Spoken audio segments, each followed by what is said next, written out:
Macmillan Audio presents Shine, Shine, Shine by Lydia Netzer. Read for you by Joshilyn Jackson.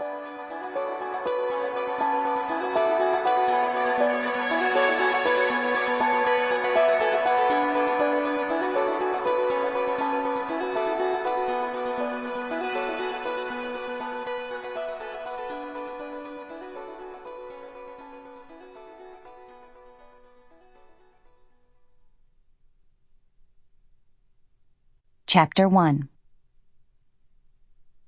Deep in darkness, there was a tiny light. Inside the light, he floated in a spaceship. It felt cold to him floating there. Inside his body, he felt the cold of space. He could still look out the round windows of the rocket and see the Earth. He could also see the moon sometimes, coming closer. The Earth rotated slowly, and the spaceship moved slowly relative to the things that were around it. There was nothing he could do now, one way or the other. He was part of a spaceship going to the moon. He wore white paper booties instead of shoes. He wore a jumpsuit instead of underwear. He was only a human, of scant flesh and long bone, eyes clouded and body breakable. He was off, launched from the Earth and floating in space. He had been pushed with force away. But in his mind, Maxon found himself thinking of home.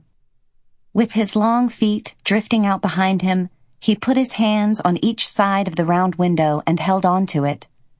He looked out and down at the Earth. Far away, across the cold miles, the Earth lay boiling in clouds. All the countries of the Earth lay smudged together under that lace of white. Beneath this stormy layer, the cities of this world chugged and burned, connected by roads, connected by wires. Down in Virginia, his wife, Sunny, was walking around, living and breathing. Beside her was his small son. Inside her was his small daughter.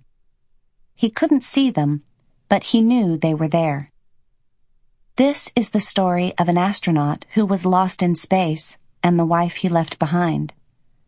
Or, this is the story of a brave man who survived the wreck of the first rocket sent into space with the intent to colonize the moon.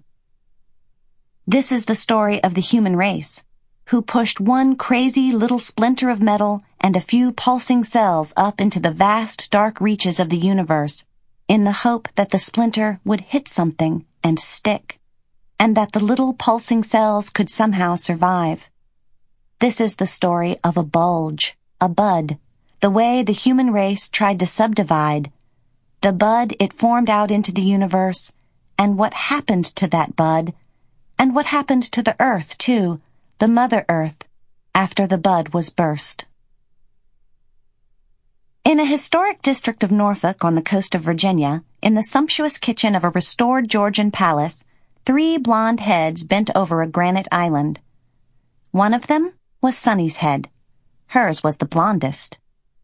The modest light shone down on them from above, where copper pots hung in dull and perfect rows. Polished cabinetry lined the walls, and a farmhouse sink dipped into the counter, reproduced in stainless steel. A garden window above it housed living herbs. The sun shone, the granite was warm. The ice maker could produce round or square crystals.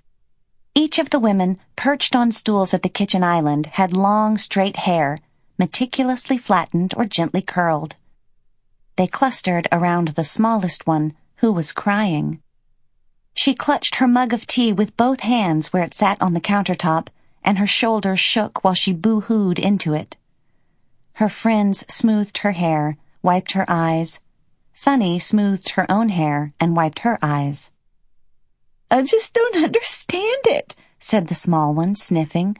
"He said he was going to take me to Norway this summer. To Norway!" Norway. Sample complete. Ready to continue?